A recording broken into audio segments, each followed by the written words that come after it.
네, 우리는 다른 사람들의 기억에서 살 것이다 라는 책으로 토크를 하기로 했고, 약간 앞에는 지금 제 모습이 나오는 유튜브? 약간 시간차가 있는 거죠. 그쵸?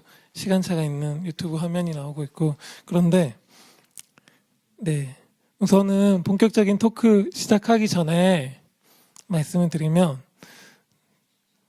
이게 지금 11시네요. 11시인데 저한테는 진짜 아침 일찍이에요.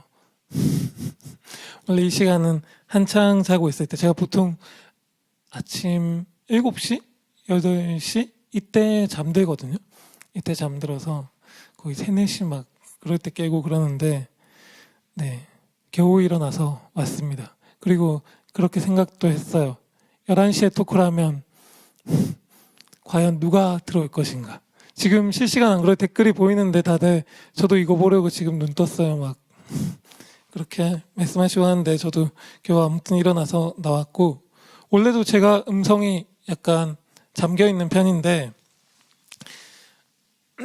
아마 네, 조금 더 그럴 수도 있을 것 같아요. 그래서 근데 이해 잘 해주시리라 생각하고 있고 그렇습니다. 그리고 여기 또 분위기가, 원래는 저는 라이브로 토크를 한다 그래갖고 되게 조그만 방에서 몇 분 안 되는 분들하고 막 아이패드나 핸드폰 놓고 그렇게 얘기할 줄 알았거든요.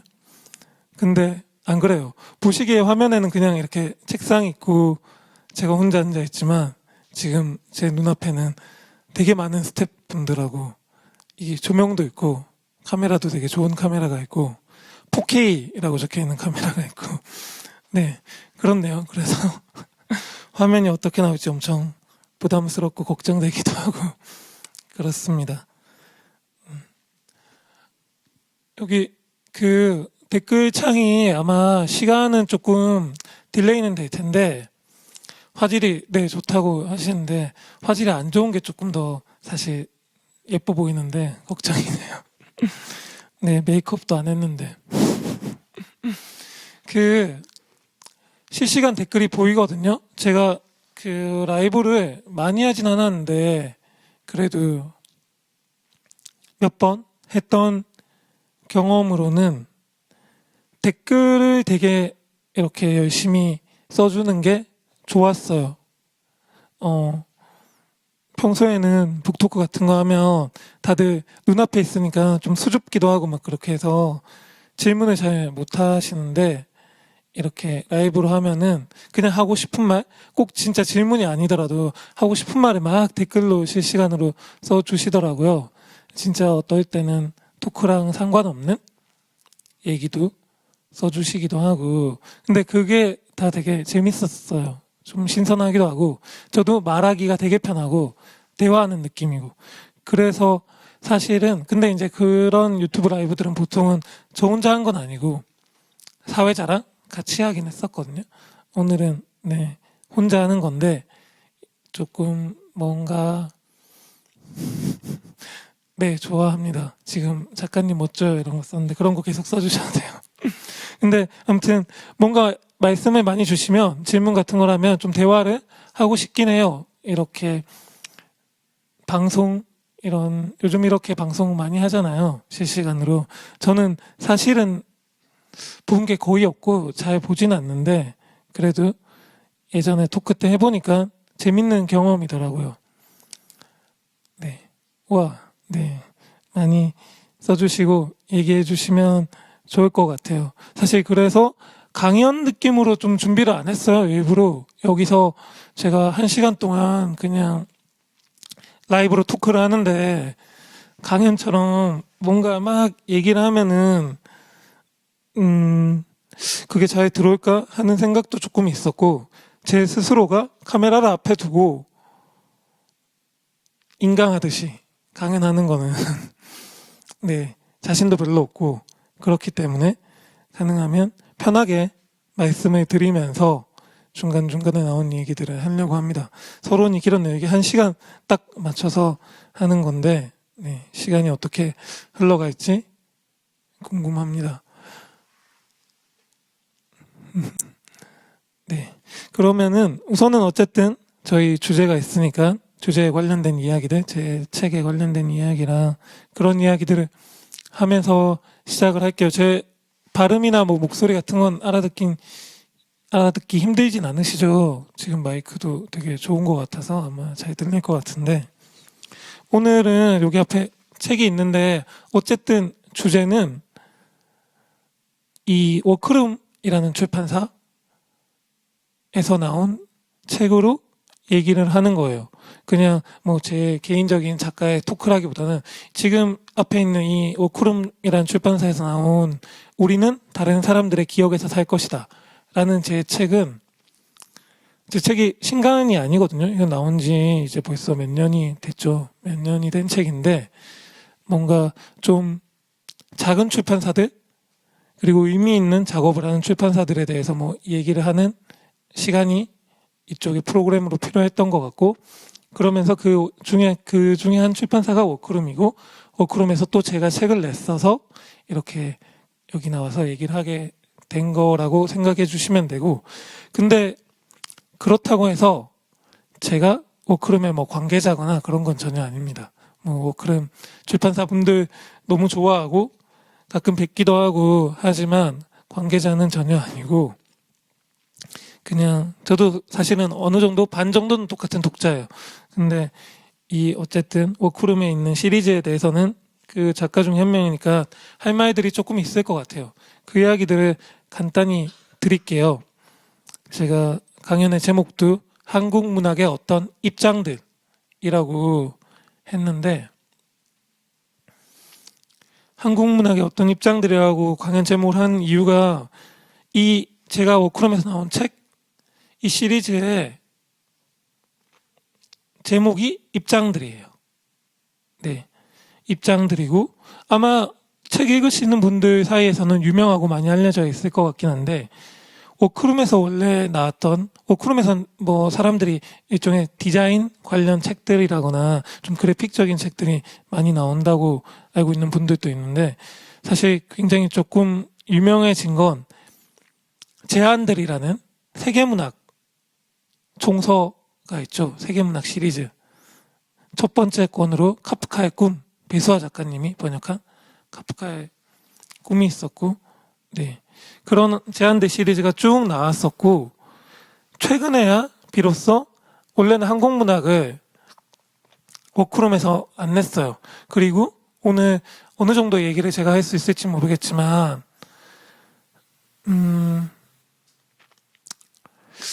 한국문학 같은 경우가 사실은 중소규모의 출판사들이 내기에 접근하기에 가장 힘든 분야이기도 해요.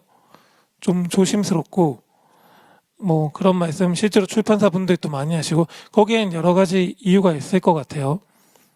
여러 가지 이유가 있는데 뭐 어떤 거부터 말씀해 드리면 좋을지 모르겠네요. 작가 섭외도 쉽지 않고 소위 말하는 그게 뭐 문단 소위 요즘 많이 얘기되는 문단 권력하고 연계가 될 수도 있는데 그 부분을 떠나서 실제로 작가들과 코워크를 하기에 네 뭐 시간적 경제적 여유가 충분하지 않아서 그런 경우도 좀 있고 그리고 실제로 독자들도 네 메인 출판사의 어떤 책이 아니면은 접근이 잘 안 되는 것 같아요.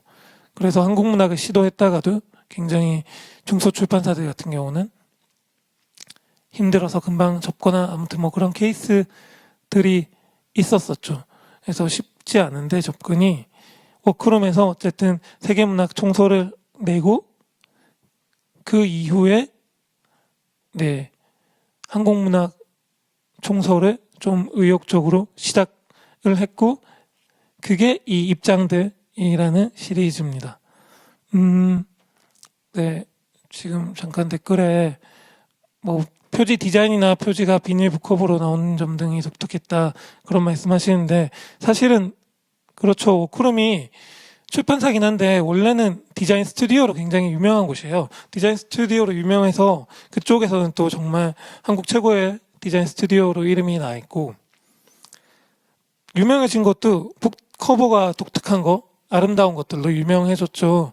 되게 좀 좋은 뭐라 해야 세련된 소위 말하는 그런 카페나 그런 곳에 가면은 이렇게 제한대 시리즈가 워크룸 제한대 시리즈가 늘 있었죠. 근데 이게 그런 게 있는 것 같아요. 이 출판사에 대해서 잘 모르면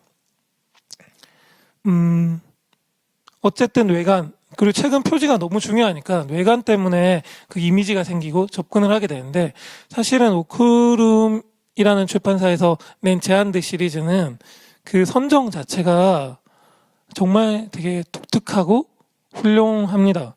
그리고 그 의도도 굉장히 재밌고, 제가 사실은 이 워크룸이라는 출판사를 알게 된 것도 거기서 나오는 어떤 목록들, 작가군들이 다 제가 너무나 사랑하는, 그리고 너무나 번역되기 기다렸던 작품들을 되게 재밌는 뭐 컨셉으로든 접근으로든 계속 책을 냈기 때문에 알게 된 거예요. 그 출판사에서 나오는 외국 문학들이 너무나 매력적이라서, 그렇게 해서 그 출판사에 대해서 엄청 호감이 있었던 상태고, 그 상태에서 이 워크룸에서 제안들을 냈던데, 워크룸에서 제안이 와서 입장들이라는 어떤 시리즈를 내고 싶다, 한국락 시리즈를 내고 싶다, 그렇게 해서 제가 내게 된 거죠. 아무튼 이렇게 얘기를 좀 드렸는데, 이 제 책이 나온 제안들이라는 그 입장들이라는 시리즈 전에 제안들이라는 시리즈에 대해서 워크룸에서 글을 쓴 게 있거든요. 그러니까 여러분들 좀 다들 책 보시면 알겠지만 세계문학 하면 민음사, 뭐 문동, 창비 이런 식으로 쭉 세계문학들 있잖아요. 근데 그 세계문학들에서 이 세계문학을 꼭 내는 이유, 시리즈를 내는 이유를 적어둬요.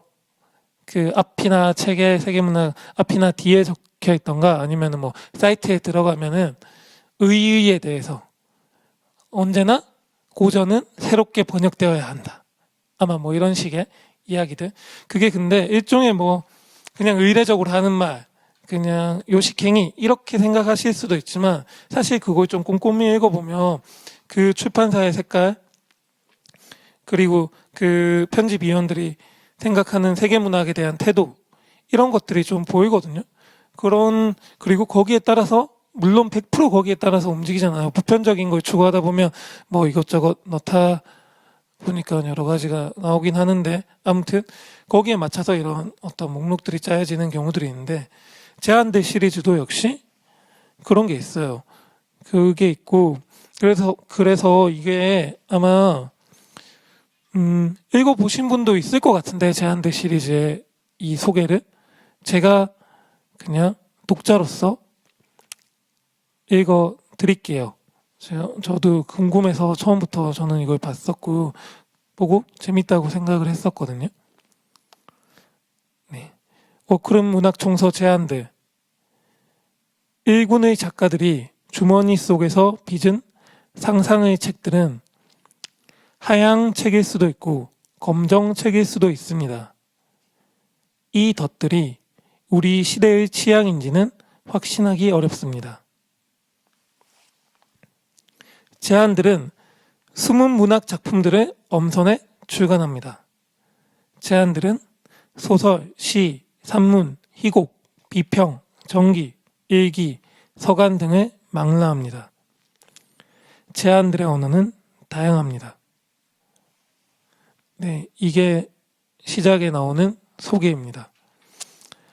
여기서만 봐도 약간 좀 특이한 게 느껴지지 않나요? 보면은 이 책들을 우선 덫들이라고 말하고, 이 덫들이 우리 시대의 취향인지는 확신하기 어렵습니다, 이렇게 말하잖아요. 다들 이게 우리 시대에 맞는, 우리 시대의 새로운 고전이다, 이렇게 내세우는데, 워크룸은 출발부터 세계문학을 이렇게 소개하는데, 이것이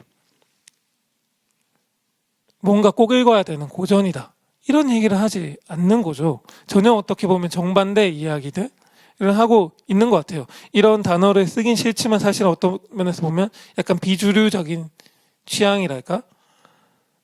그런 것들을 보여주고, 그런 것들이 어떤 문학적인 가치가 있음을 이야기하고 싶어하는 지점이 있는 것 같아요. 사실 이거는 이미 너무나 흔한 이야기지만 문학이 그때마다 새롭게 뭐 번역이 되어야 되고 보여져야 한다는 게 고전의 목록이라는 것 자체가 정전이라는 것 자체가 늘 되게 어떤 사람들한테는 타도돼야 되는 대상이기도 하고 네 어떤 사람들한테는 물론 학습해야 되는 대상이기도 하죠.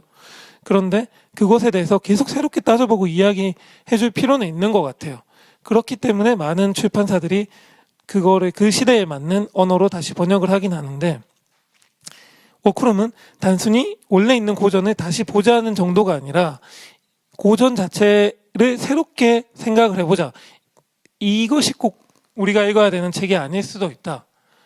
그런 이야기를 하고 있습니다. 그리고 실제로는 사실 제가 봤을 때는 그런 것도 있는 것 같아요.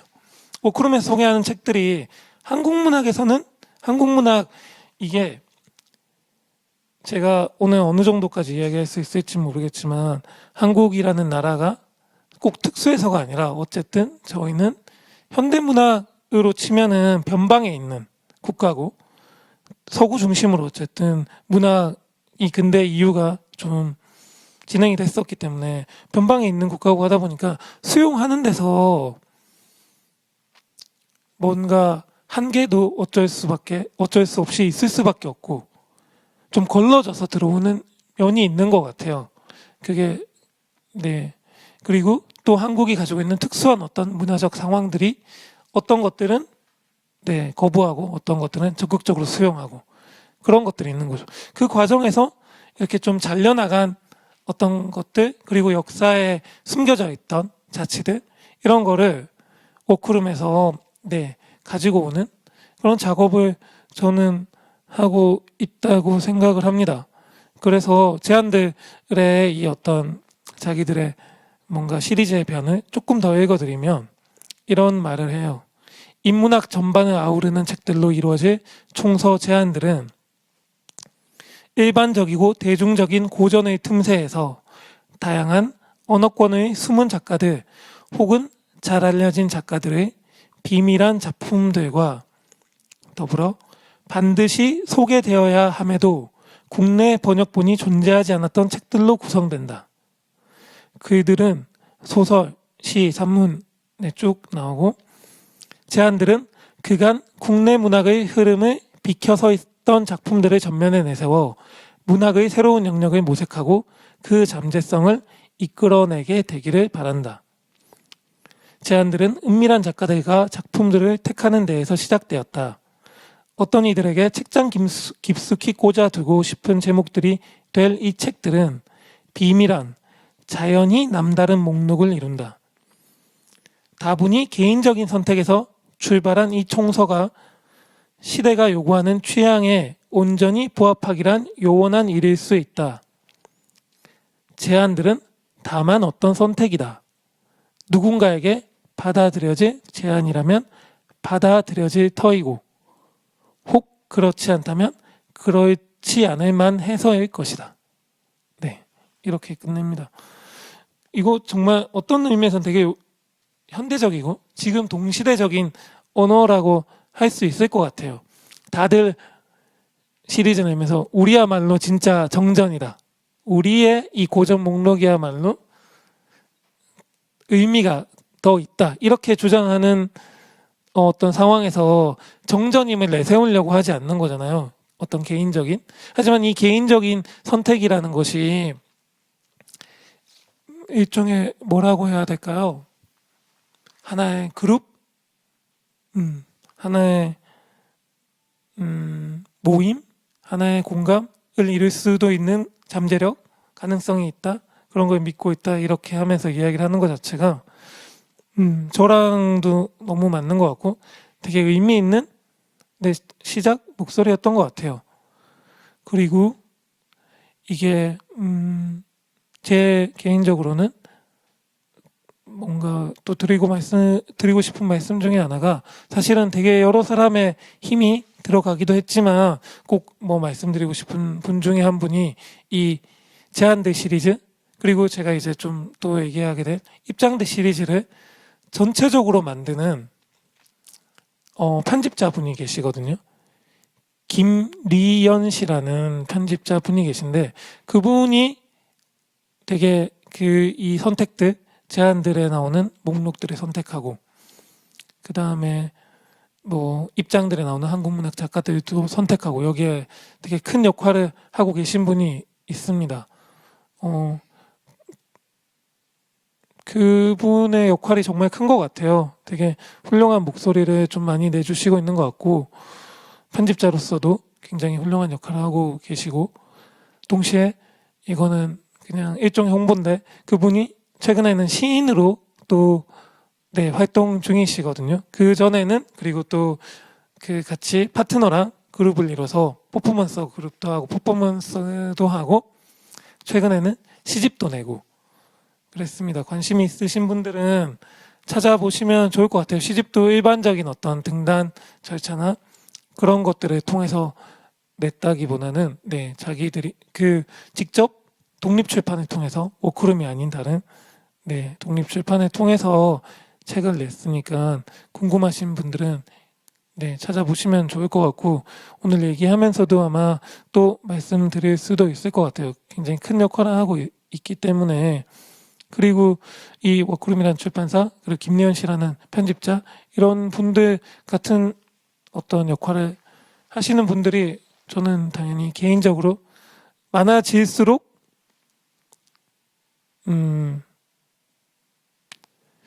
전체 출판계가 건강해진다 이런 말을 하려고 했지만 약간 그건 조금 오버한 것 같고 그거에 대해서는 쉽게 말할 수 없는 것 같아요. 그냥 제가 즐거워지는 것 같아요. 그런 분들이 우선은 아주 가볍게 얘기를 하면 그런 분들이 많으면 독자인 제가 즐거워지고 그리고 저 같은 독자들이 되게 즐거워지는 것 같아요. 네, 그렇습니다. 제가 약간 어쨌든 서두에 이런 워크룸 얘기를 조금 하면서 얘기를 했는데 댓글을 보니까 그쵸 판권이나 문제 이런 게 복잡하다고 들은 것 같다고.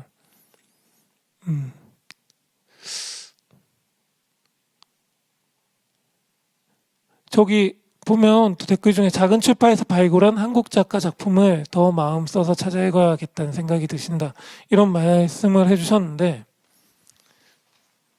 그게 진짜 중요한 것 같아요. 그 부분이. 왜냐하면 말에서 약간 오해의 소지가 있을 수 있는데 그런 거죠. 사실은 제가 봤을 때 한국 사회에서 어쨌든 책 읽는 사람들이 소수잖아요. 책 읽는 분들은 소수고 또 한국 사회에서 문학을 꾸준히 읽는 사람들은 또 소수다 보니까 그분들은 기본적인 태도가 한국 사회에서는 어떤 소수자들, 소외된 사람들이나 아니면 소위 사람들이 말하는 어떤 비주류적인 취향에 관심이 많고 자신은 그렇다, 소수다라고 생각을 하는데 또 되게 놀라운 건 스스로가 그렇게 생각하는 것과 달리 막상 문학을 볼 때는 전혀 이 소수라고 할 만한 작은 곳에 생각보다 관심을 가지지 않는 거죠. 이를테면은 주요 출판사라고 말해지는 곳, 문동, 창비, 문지 이런 쪽 책들을 사실은 더 신뢰하고 더 많이 보고 그렇게 되는 것 같아요. 그게 되게 어쩔 수 없는 부분이 있는 것 같기도 하고 그런데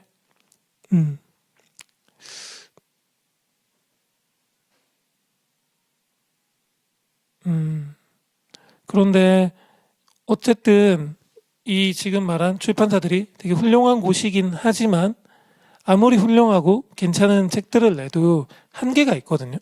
그쪽에서 내는 색깔이라는 것도 한계가 있고 내는 수량도 한계가 있고 그러니까 이 책 읽는 분들이 조금 더 발품을 팔아서 작은 출판사들의 책들 그리고 거기서 뭐가 나오는지를 좀 보고 또 이야기를 해주고 이런 태도가 저는 너무 좀 중요하고 의미가 있다고 생각을 하고 있습니다. 사실은 되게 좋은 저작들이 조금씩 나오는 지점들이 있는데 그 뭐랄까요? 어쨌든 책들이 나와서 많은 분들이 보건 안 보건 좀 담론이 형성이 되고 이렇게 해야 재밌는 지점이 있는데 사실은 작은 출판사에서 나오면 그게 정말 안 돼요. 가장 지금은 예전보다 영향력이 줄었다고는 하지만 주요 언론사들이 있잖아요. 주요 언론사들이 뭐 일간지나 그런 어떤 여러 매체들이 있는데 거기서 다루는 책들은 주요 출판사 책들이 대부분이에요.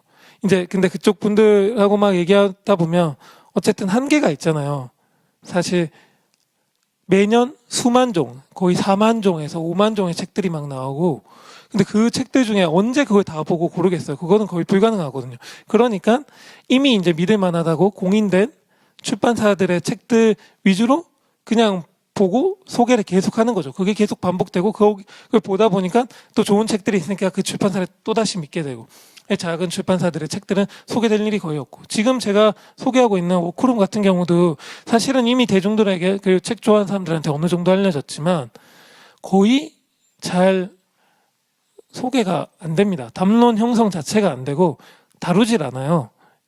어쨌든 지금 뭐 여러 가지 문단에 대한 많은 이야기들이 최근 2010년대 이후에 많이 있으면서 문학계의 지형이 바뀌었다고 하지만 실질적으로 이 출판사와 주요 출판사와 뭐 주요 서점과 뭐 또 주요 언론과 연계된 이런 지형, 큰 지형은 사실은 바뀐 게 없거든요. 그거는 늘 같은 상황인데,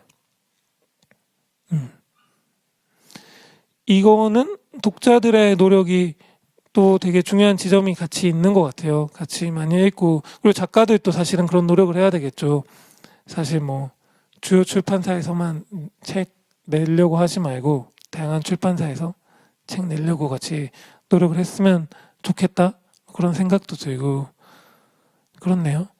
네, 제가 이 이야기가 지금 어떤 이거 토크 들으시는 분들 중에서 저를 아시는 분은 알겠지만 약간 심각해지려고 하는 부분을 왔다 갔다 하고 있는데 넘어갈 듯 말 듯 그렇게 하고 있는데 네 반응을 보여주시면은 얘기하면서 또 자연스럽게 이끌어지는 대로 얘기를 하고 그럴게요. 오전부터 근데 너무 무거운 얘기를 하는 것 같고 벌써 30분을 써버렸네요. 이 이야기를 하면서 책 이야기는 안 하고 네 그렇습니다. 그래서 아무튼 그런 지점들이 좀 있는 것 같고 이 출판 지금은 그냥 되게 고시적으로 네 얘기를 한 것 같아요. 세세하게도 아마 얘기할 부분들이 있겠지만 오늘 다는 얘기 못할 것 같고 그런 지점들을 좀 생각을 하면서 네 여러 가지를 좀 읽어주시면 좋을 것 같아요. 네. 심각한 얘기. 근데 혼자 얘기하면 맨날 심각해지는 것 같아요. 혼자 옆에 뭐 금정현 씨나 저랑 좀 가까운 분이 있으면은 네 농담도 좀 많이 하고 할 텐데 혼자 농담하면 너무 이상한 사람 같아갖고 네 1인 방송 하시는 분들 정말 대단하신 것 같습니다. 네. 와 이렇게 댓글로 말씀 주시는 것만으로도 너무 좋네요. 그러니까 저도 사실은 제가 얼만큼 그런 것들을 잘할 수 있는지는 모르겠는데 어쨌든 저도 지금 말은 그렇겠지만 주요 출판사에서 주요 뭐 문학상 이런 걸 받고 등단을 했었죠. 그리고 책도 내고 있고 연재도 하고 있고 근데 동시에 처음에 첫 책 내고 난 뒤에 진짜 뭐 그런 생각을 많이 했어요. 독립 출판을 하거나 아니면 가능하면 새로 출판 한국문학을 내고 싶어하는 출판사라 책을 내고 싶다. 그리고 앞으로도 계속 하고 싶다. 그런 생각들을 많이 하고 있습니다. 그렇게 해서 출판사를 알게 되면 좋겠죠. 저도 사실은 제가 독자로서 읽을 때 뭐 유명한 출판사들의 세계문학이나 그런 것들은 늘 읽었지만 되게 작은 출판사들에서 내는 독특한 어떤 목록들, 세계문학 목록들이 저한테 엄청 큰 도움이 됐거든요. 그런 것들을 읽었을 때 즐거움들이 또 너무 크고, 아니 대체 왜 이런 책들이 안 알려졌지? 그런 생각을 했던 경험도 굉장히 많고, 그래서 네, 그런 것들을 보게 되는 계기가 됐으면 좋겠고, 막 네, 금정현 작가님 오늘 2시간은 주무셨을지 이런 얘기도 있는데, 금정현 작가님이랑 개인적으로 아시는 분인가? 어제 네, 또 댓글이 뭐가 있죠? 재밌네요. 중간에 제가 이거 댓글 보느라 말 안 한다고 너무 어색해 하지 마세요. 이렇게 해도 되는 거겠죠, 당연히. 그러면 제 이 책 입장들, 책에 대해서 어쨌든 제 책에 대해서 이야기를 조금은 해야겠죠. 하면서 또 다른 얘기가 나오면 그냥 자연스럽게 하겠습니다. 이 입장들 시리즈는 아까 말했듯이 그 워크룸에서 한국 문학을 좀 여러 세계문학 내고 여러 책 내면서 준비한 후에 한국 문학을 일종의 어떤 면에서 시도했다고 할 수 있을 것 같아요. 시도를 했는데 처음에 보통은 이렇게 한국 문학 총서나 요즘 그런 중편 시리즈도 있고 노벨레 시리즈라 이런 것들도 있었고 예전에, 그리고 젊은 작가 시리즈 이런 식으로 내기도 하고 많은 한국 문학 작가 시리즈가 있는데, 워크룸은 입장들은 재밌는 게 제목부터 이제 입장들이라는 것 자체가 뭔가를 보여주는 거죠. 입장들이라는 제목이 있다는 것 자체가 약간 다른 입장이니까 입장들이라고 하겠죠, 당연히. 그렇고 작가를 처음에 우선은 5명으로만 한정을 했어요. 여기서 책을 내는 작가를. 원래는 목록이라는 것은 사실은 이거는 출판사에서 하는 얘기인데 길수록 좋거든요. 리스트가 아카이브가 많이 쌓이고 목록이 길어야지 이것이 거기서 어떤 작가들, 그 독자들이 어떤 작가들을 통해서 이 시리즈에 들어올지 모르니까 목록이 길고 좀 가볍게 얘기하자면 그 목록 중에 어떤 것에 얻어 걸릴지 모르니까 최대한 많이 내면서 이것들을 아카이브를 많이 쌓아가는 것들이 되게 중요한데, 입장들은 정반대의 어떤 태도를 취했다고 볼 수 있을 것 같아요. 자기들이 낼 작가를 5명으로 그냥 한정한 거죠. 근데 이 말 자체가 문학적인 지향점을 사실은 좀 보여주는 면이 있는 거죠. 제가 입장들의 이 설명도 잠깐 읽어드릴게요. 정영문, 이상우, 배수아, 정지돈, 한유주. 워크룸 프레스는 이들을 워크룸의 한국문학 작가로 택했다. 우리는 5 작가를 오래 주목해왔고 계속 지켜보기로 했다. 이들은 그동안 새롭고 탁월한 글들을 써왔고 어떤 식으로든 문학의 경계를 넓혀갈 이름들이다. 적어도 우리는 이들을 그렇게 바라보고 있고 그렇게 바라보는 시선이 있는 한 이들은 문학에서 새롭고 탁월한 자리를 계속 마련해 나갈 수 있을 것이다. 입장들은 출간되기 시작했지만 이 총서는 현재 한국 문학의 입장이 아닐 수 있다. 차라리 우리가 앞으로 처하게 되기를 바라는 미래를 향한 의지와 결심에 가깝다. 입장들의 발판으로 한국 문학이 지금 이러한 입장에 놓여 있다고 말할 수 있게 되기를 바라며 워크룸 한국 문학 입장들을 펴낸다. 한국 문학 입장들의 첫 책은 이상우의 워프이다. 이게 한국 문학 입장들 시리즈 나올 때 처음에 워크룸에서 썼던 글입니다. 이것도 되게 재밌죠. 아까 제안들에서 나온 것처럼 비슷한 말들이 반복되는데, 이 총서는 현재 한국 문학의 입장이 아닐 수 있다. 네, 현재 한국 문학의 입장이 명백히 아니죠. 한국 문학에 대해서 좀 아시는 분들은 더 느끼겠지만, 네, 그쵸, 아니고. 근데 저 같은 경우는 개인적으로는 이거를 기획한 이제 김리현 편집자 분하고 처음에 책에 대해서 책을 내자 그런 얘기를 하면서 만나서 말씀을 나눌 때 선정된 작가들 자기가 생각하고 있는 처음에 1차분, 일종의 1차분이라고 할 수 있는 이 작가 5명의 작가들을 얘기하는데 너무 좋았어요. 왜냐하면 여기 저를 아시는 분들은 알겠지만 다 제가 너무 좋아하는 작가들, 한국 문학에서 가장 사랑하는 작가들이 있고, 그리고 제가 등단하기 전부터 가장 좋아했던 뭐 정명문이나 배수와 같은 작가분들이 있는 걸 봤을 때 특히나 더 엄청 기분이 좋았습니다. 그리고 이것이 이 출판사에서 생각하는 어떤 입장들이라는 것 자체에도 굉장히 매력 있고, 아까 말했듯이 5명으로 제한했다는 게 그렇죠. 사실은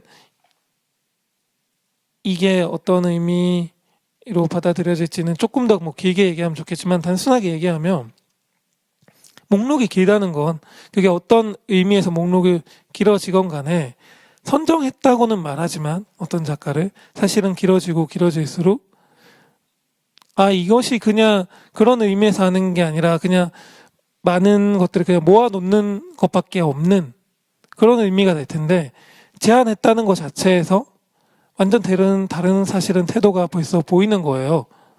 숫자를 제한했다는 것 자체만으로. 그것이 몇 명인 거를 떠나서 이거 자체가 가지고 있는 큰 의미가 있는 것 같아요. 그리고 큰 용기가 있고, 이 숫자를 늘리는 것을 목적으로 두지 않는다는 거.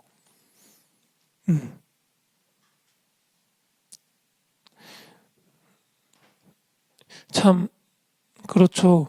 괜찮은 작가가, 마음에 드는 작가가 없으면 더 이상 총수의 목록을 무분별하게 늘려가지 않는다. 물론 이걸 계속 늘리는 곳이 다 무분별하다는 의미는 아니에요. 근데 사실은 그런 것에 가까운 것도 조금 있어요. 많이 모은다는 것 자체의 의미가 있고, 그리고 이 논리라는 게 사실은 어떤 면에서는 제가 봤을 때는 되게 자본주의적인, 딱 정말 시장 경제에 맞는 논리거든요. 이를테면 뭐 회사 같은 데서 일해보신 분들은 느끼겠지만, 기업이나 회사, 그리고 점포나 뭐 이런 것들, 프랜차이즈가 있는 곳들은 무조건 점포를 늘리는 것이 살아남는, 이게 잘 되건 안 되건, 좋은 곳에 자리가 있건 없건 어쨌든 그 전에보다는 무조건 늘어나야 돼요. 늘어나지 않으면 회사는 곧 망하는 거다.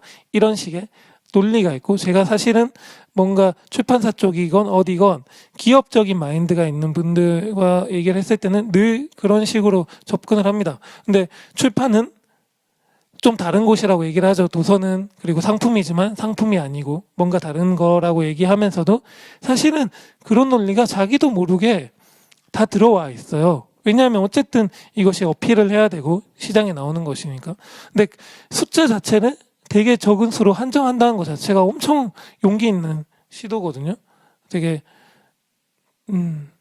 잘 볼 수 없는 그 지점에 대해서 이 안에 있는 인물들의 이름들도 중요하긴 하지만, 콘텐츠도 중요하지만 그 바깥에 표피를 만드는 것들도 생각을 잘 해보면 좋을 것 같아요. 네, 그렇고, 그리고 뭐 말했듯이 정영문 배수아 작가님들 같은 경우는 제가 한국문학을 공부하면서 처음에 원래 저는 이제 영화 전공했었는데 등단 준비하면서 책을 읽었는데, 문창가, 그러니까 글을 쓰면서 책을 읽는데 문창가 수업을 들었죠. 그리고 잘 모르니까 한국문학에 대해서 잘 모르니까 수상 작품집 위주로 어쨌든 책을 읽기 시작했어요. 그리고 뭔가 출판사에서 내는 시리즈가 있죠. 총서들, 출판사에서 내는 어떤 시리즈나 총서, 한국문학의 어떤 되게 의미가 있는 작가들이라고 해서 선정된 작가들이라거나 그런 식 위주로 책을 읽었는데, 수상작품집이라 뭔가 만족스럽지가 않은 거예요. 저는 한국문학은 원래는 많이 안 읽고 세계문학을 많이 읽던 작가, 그 독자에 속했는데 이제 습작을 하면서 책을 읽는데 뭔가 만족이 안 되고 좀 아쉬운 점들, 부족한 점들이 되게 많았는데, 우연히 책을 이제 계속 읽다 보니까 다 찾아 읽는 거죠, 도서관 같은 데서. 근데 배수아 작가나 정영문 작가들이, 정영문입니다. 정영문이라는 작가분이고, 이런 작가분들이 한국문학 뭐 좀 코어 독자라고 할 만한 그런 사람들, 관심 많은 분들한테는 좀 알려져 있지만 저같이 그렇게 이제 처음 접근하는 사람들한테는 별로 안 알려져 있고, 그리고 수상 작품집에 그때 당시에 제가 읽을 때 거의 없었어요. 이분들의 작품은 볼 수가 없었고, 근데 막 도서관에 찾다가 이제 그때 처음에 습작할 때 발견을 해서 이분들의 어떤 단편집, 배수아 작가님 같은 경우는 제가 뭐 다른 토크 때도 몇 번 말했는데 훌이라는 단편집이 있어요. 그 훌이라는 단편집을 봤는데 정말 너무 좋은 거예요. 저한테 엄청 그때 당시 습작 시절에 큰 영향을 줬던 책인데 너무 좋아서 진짜 깜짝 놀랐는데, 그때 제 개인적으로, 이거는 되게 여러 가지 요소가 있겠지만 그냥 개인적으로 얘기를 하자면, 개인적으로는 그게 되게 상처였던 게, 습작 시절에는 아니 이렇게 좋은 작품집이고 이렇게 좋은 단편이 많은데 어떻게 상도 하나도 못 받고 얘기하는 사람도 하나도 없고, 그리고 댓글을 찾아보니까 소위 말하는 별점평 주잖아요. 그러니까 뭐 그런 게 있는 거죠. 지금 정확히 기억 안 나는데 뭐 작가가 자기만의 세계에 빠져 있다, 무슨 말인지 잘 모르겠다, 별점 하나, 막 이런 식으로.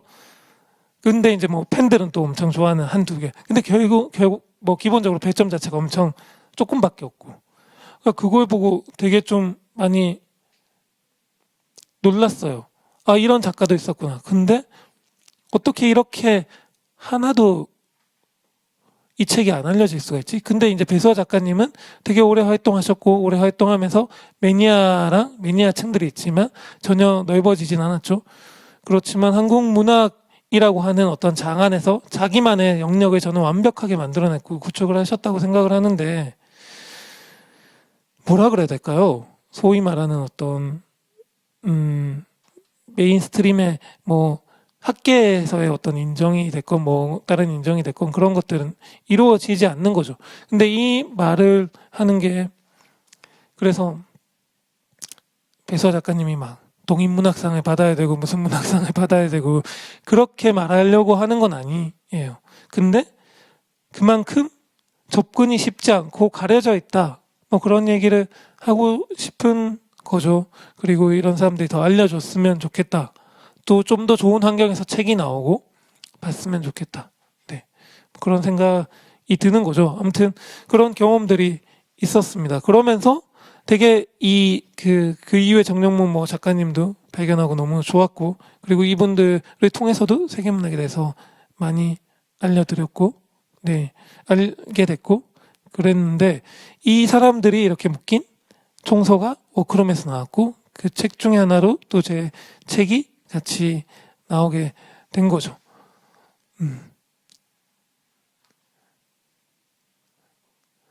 네, 막 여러 말들이 있네요. 지금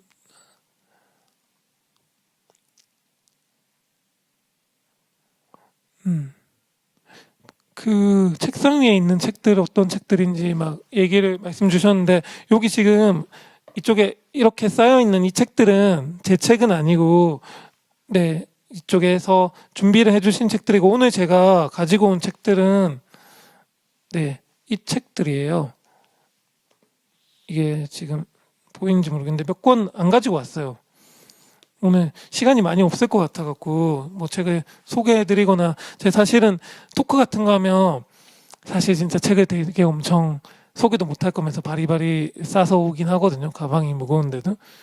네, 가지고 오긴 하는데 오늘은 진짜 딱 몇 권만 가지고 왔습니다. 제 책하고, 그리고 이게 이상우 작가님의 워프, 이 입장대에서 첫 책으로 나온 워프랑, 그 다음에 밑에 있는 두 책은 일종의 철학책 그리고 사회학책이라고 할 수 있을 것 같아요. 이 책들은 왜 가지고 왔냐면, 이제 이게 얘기하면서 본격적으로 이렇게 제 책 이야기를 하면 될 것 같네요. 넘어가면, 네, 자연스럽게 넘어가면 될 것 같습니다. 시간은 한 15분밖에 남지 않았지만 이 정도면은 뭐 책 이야기는 충분히 할 수 있을 것 같아요. 이 책이 나온 지도 어쨌든 몇 년 되기도 했지만, 제가 몇 번 토크를 하면서 책에 대해서 얘기를 해서 오늘은 가능하면 주제랑 관련된 네, 측면에서 약간 얘기를 하려고요. 네. 이야기는 그냥 오늘 그냥 계속 처음부터 끝까지 약간 무겁게 갈 것 같아요. 우리는 다른 사람들의 기억에서 살 것이다 라는 책은 읽어보신 분들은 알겠지만 되게 여러 편의 소설 그리고 에세이, 일종의 비평이라고 해야 될까요? 그리고 작가의 말까지 포함된 뭐 그런 종류의 책이라고 생각을 하시면 될 것 같아요. 근데 무엇보다 좀 중요한 건 이 책이 가지고 있는 그냥 단순히 소설로서도 당연히 보고 얘기할 수 있지만 그런 얘기는 전에도 했으니까 왜 제가 이런 책을 쓰게 됐나? 이 책을 쓰면서 제가 어떤 생각을 했냐 하는 부분이 좀 재밌는 것 같아요. 연관이 어떤 면에서 오늘 했던 토크랑 연관이 되냐면 제가 등단하고 난 뒤에 그리고 책을 내고 난 뒤에 한국 문학의 되게 많은 언어들 그리고 독자들, 사람들을 접하면서 변하게 됐던 생각들이 있고 그것들을 어떤 쫓아가는 과정에서 새롭게 알게 된 일종의 학문들, 사조들, 네, 언어들에 대한 기록을 남겼다고 보면 될 것 같습니다.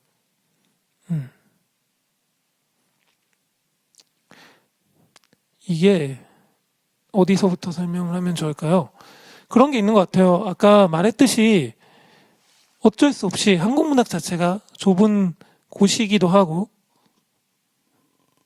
네, 한국 문학 자체가 좁은 곳이기도 하고, 우리가 어쨌든 근대 이후에 뭐 서구의 영향력들을 흡수하는 과정에서 저희의 어떤 상황에 맞게 흡수하다 보니까 잘려나가는 것들이 있는데 주류로 뭔가 정해졌다? 주류로 계속 이렇게 언급이 되고 주류라는 말은 스스로는 당연히 하지 않죠. 근데 주로 언급되고 이야기되는 뭐 학문들, 사조들이 있는 것 같아요. 이를테면 그게 근데 외국에서도 그렇긴 하지만 해외는 되게 넓고 다양한 나라들, 다양한 사조들이 있으니까 그게 조금 더 들쑥날쑥한다면 그 중에서 저희는 일부만 들어오게 되는 거죠. 이를테면은 많은 사람들이 다 되게 잘 알고 있는 뭐 프로이트로부터 시작해서 정신분석학으로 이어지고 비평 같은 경우도 정신분석학 계열에 그래서 작품을 내적으로 들어가서 뭐 작품의 인물들의 어떤 동기나 이런 것들을 분석한다거나 뭐 그런 식으로 가는 그리고 그 기본 바탕에는 굉장히 휴머니즘적인 태도가 깔려 있고 네 그러한 지점들이 있죠. 그런 것들이 이제 주류를 이루고 많이 보여지는데 사실은 그 외에도 예술에 되게 많은 어떤 영향관계들, 작가들, 사조들이 있거든요. 그거를 저도 잘 몰랐던 것 같아요. 저는 어쨌든 문창과나 문학 기반으로 시작을 안 했음에도 불구하고 보는 사람들만 보게 되는 거죠. 그리고 보는 사람들만 보게 되고 그 보는 사람들만 보게 된다는 건 제가 어떤 일종의 프레임을 가지고 있는데 그 프레임이 제일 무서운 건 이거를 미디어 이론이나 이런 데서는 자연화된다고 하는데 자신이 가지고 있는 프레임이 되게 자연스러운 거라고 생각을 하는 거예요. 되게 자연적인 거. 이렇게 보는 것이 되게 근원적인 거, 보편적인 것이다. 이렇게 생각을 하게 되는 거죠. 제가 여러 번 막 이건 다른 토크 때도 말하긴 했지만 이런 생각들을 하게 된 건 그런 거예요. 뭐 제가 책을 내고 난 뒤에 왔던 여러 가지 평가들이 아니 뭐 비평가도 그렇고 독자도 그래요. 되게 자연스러운 보편적인 소설의 문법이라는 것이 있는데 그리고 우리가 보편적으로 생각하는 언어나 이 접근하는 이데올로기가 있는데 왜 너는 그것을 따르지 않냐? 왜 그것을 거부하냐? 그렇게 튀고 싶냐? 뭐 그렇게 하는 말씀하시는 분들도 있고 그런데 그게 되게 저한테는 놀라운 경험이었어요. 이게 자연스러운 거라고. 그럼 나는 되게 부자연스러운 건가? 나는 그냥 좋아하는 걸 한 건데 나의 어떤 지점이 그런 거지? 그리고 이 자연스럽다는 게 진짜 정말 무슨 말이지? 그냥 자연이 원래 이렇게 주어졌던 건가?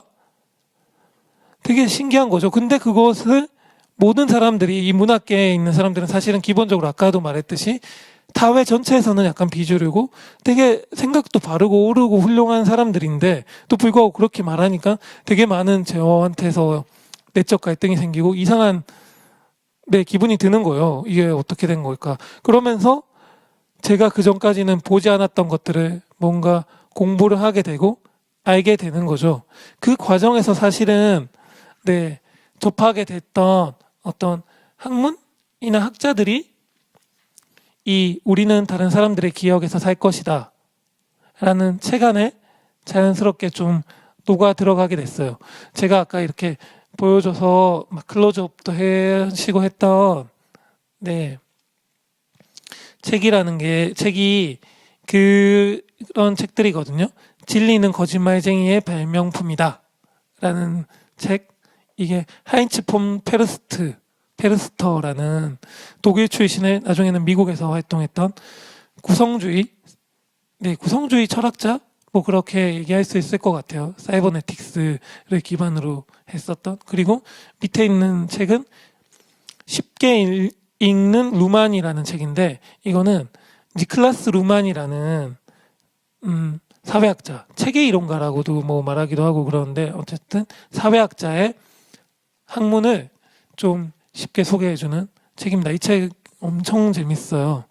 이 루만이라는 사회학자는 엄청 어려운 사회학자로 손꼽히는 학자인데 이 책이 소개를 워낙 잘해줘서 독일에서도 뭐 거의 베스트셀러가 될 만큼 물론 이제 보통 많이 하는 그런 베스트셀러는 아니고 뭐 인문 쪽에서 많이 그래도 알려진 책이 되기도 한 책인데 굉장히 소개를 잘하고 있죠. 지금 근데 제가 말하는 사람들도 이 사람들은 특히나 더 그냥 국내 학계는 물론이고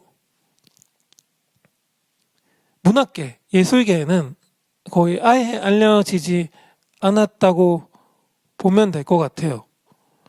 그렇다면 문학 쪽에서는 전혀 언급도 안 하고 그렇다면은 이 학자들이 정말로 뭐 너무 소수적이고 너무 독특하고 너무 이상하다거나 그래서 그런가 하면 사실 그렇지 않거든요. 이미 엄청나게 활발하게 논의가 되고 있고 문학 쪽이나 아니면 다른 예술 쪽에서도 되게 의미 있게 받아들여지고 있는 심지어 구체적으로 얘기하면 무슨 얘기를 해야 될까요? 지금 제가 오늘 가지고 온 책 말고 여기 보면 사이버네틱스 제가 뭐 지금 얘기하면서 얘기했는데 사이버네틱스란 말도 안 익숙한 분들은 지금 사이버네틱스 뭐 많이 들었는데 그게 무슨 테크노 음악하고 관련된 건가 뭐 그렇게 생각할 수도 있고 SF 영화인가 뭐 이렇게 생각할 수도 있는데 일종의 아무튼 사이버네틱스라는 학문하고도 굉장히 큰 연관이 있거든요. 이 두 철학자, 사회학자 같은 경우도 사이버네틱스라는 어떤 경로를 통해서 제가 알게 됐고 그런데 그런 거죠. 이 사이버네틱스라는 학문도 국내 문학계에서는 제대로 논의가 되거나 뭐 얘기를 한 적이 거의 없는데 사실은 국내 문학계에서 좋아하거나 세계문학에서 되게 메인 작가로 소개하는 되게 수많은 소설가들도 여기에 굉장히 큰 영향을 받았어요. 1950년대, 60년대, 70년대. 그리고 저희가 뭐 알고 있는 한국의 예술가들 같은 경우 특히나 한국에서 20세기 예술가 중에 가장 유명한 뭐 백남준 같은 사람은 그 사람의 그냥 기본의 철학이 사이버네틱스고 거기에 가장 근거를 이루고 있거든요. 미술 쪽에서는 그래서 좀 더 아마 익숙하고 흔한기까지 할 수는 있는데 문학 쪽에서는 그게 들어오지 않는 거예요. 일종의 뭐라고 해야 될까요? 그냥 사이버네틱스가 가지고 있는 여러 가지 특징들 중에 인간을 너무 이를테면 뭐 인간을 기계로 본다. 반인본주의적이다. 이런 측면들이 강조되면서 이런 논의들이 잘 안 들어오는 거죠. 거부감이 일으켜지고. 근데 사실은 인간을 단순히 기계로 보는 것도 아니고 인간을 기계로 보는 게 나쁜 것도 아니거든요. 인간을 기계로 본다는 건 사실은 뭐냐면 이것도 얘기를 하면 이 학문들이 다 되게 이어져서 얘기를 하면 이제 점점 본격화되면서 엄청 길어질 것 같은데 시간 5분 남았으니까 짧게 얘기하면 뭐 사이버네틱스에서 그 인간을 기계로 보거나 그렇게 하는 측면들이 사실은 그 이전에 저희가 되게 잘 알고 있는 초현실주의, 뭐 다다이즘 이런 것들하고도 굉장히 밀접한 연관이 있고, 네, 공산주의 같은 사상하고도 굉장히 연관이 깊게 있고 그렇습니다. 초현실주의는 다들 알 거예요. 초현실주의는 너무 잘 알고 재밌게 읽는 사람들도 많이 있고 모르는 사람들이 거의 없을 텐데, 근데 초현실주의가 가지고 있는 그런 어떤 기계적인 측면이나 이런 것들에 대해서는 전혀 강조가 안 되고 잘 언급이 안 되는 거죠. 들어올 때 잘려서 들어오는 거예요. 왜냐하면 인간성이라는 거, 일종의 진정성이라는 것과 기계는 반대되는 것이고, 그것을 같이 이야기하기 시작하면 문학의 가치를 부각시키는데 언어적으로 한계가 생기기 때문에, 아니 뭐 담론적으로건 한계가 생기기 때문에, 근데 이거를 뭐 의식적으로 해서 그래 이걸 빼버리겠어가 아니라 그냥 그 들여오는 사람들에게 그때 여러 가지 사유로 이것이 보이지 않는 거죠. 일종의 이거를 사실은 맹점이라고 얘기를 하면 될 것 같아요. 맹점. 이 제가 지금 아까 보여준 니클라스 루만의 사상이나 이야기에서 이 사람이 되게 중요하게 얘기하는 것 중에 하나가 맹점이거든요. 모든 관찰자는 맹점이 있을 수밖에 없다. 그것이 우리의 한계, 일종의 한계고, 그리고 우리가 말하고 보고 느끼는 현실이라는 것은 모두 다 관찰을 통해서 이루어진다. 그러니까 자연스럽게 주어진 현실이라는 것 자체는 존재하지 않는다. 그렇게 이제 자연스럽게 주어진 현실이라는 것 자체는 존재하지 않는데, 우리 모든 관찰자는 맹점을 가지고 있으니까 당연히 가려지는 게 있고 못 보는 게 있을 수밖에 없는 거죠. 그 맹점을 찾아내려면은 관찰의 관찰이 필요한 거예요. 이를테면은 단순히 현실만 관찰하는 게 아니라 현실을 관찰한 소설을 다시 한 번 더 관찰을 해야지 그 소설에서 우리가 현실을 볼 때 이게 현실이라고 말하는 맹점을 찾아낼 수 있는 거죠. 이걸 2차 관찰이라고 하고, 거기서 더 나아가서 쭉 가는데 이제 이게 얘기하기 시작하니까 엄청 길어지는데 너무 또 학문적인 얘기이기도 하고, 정리하면 그런 생각들을 담은 책이 네, 이 우리는 다른 사람들의 기억에서 살 것이다라는 책입니다. 이 책을 그래서 어떤 면에서는 저희 뭐 오늘 강연에서 제가 제목으로 삼았던 한국문학의 어떤 입장들이라는 게 그런 면에서 나올 수 있는 것 같아요. 한국문학이라는 이 장이 가지고 있는 되게 뛰어난 지점이 있고 훌륭한 것들이 있지만,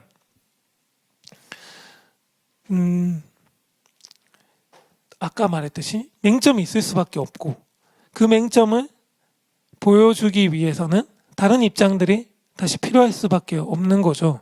네, 그런 것들이 되게 중요하다고 생각하고, 저는 작가라면 이런 말은 빼죠. 그러니까 그런 시도들을 계속 하는 것들을 보는 게 즐겁고 제 스스로 깨우치는 게 즐거워요. 요즘 많은 사람들이 많이 관심을 가지고 있는 페미니즘 같은 경우도 그러한 맹점을 너무나 잘 보여준 엄청난 훌륭한 학문이죠. 그런 식으로 생각을 계속해야 된다고 생각을 하고 있습니다. 제가 지금 서둘러서 뭔가 이야기를 마무리하는 게 느껴지시나요?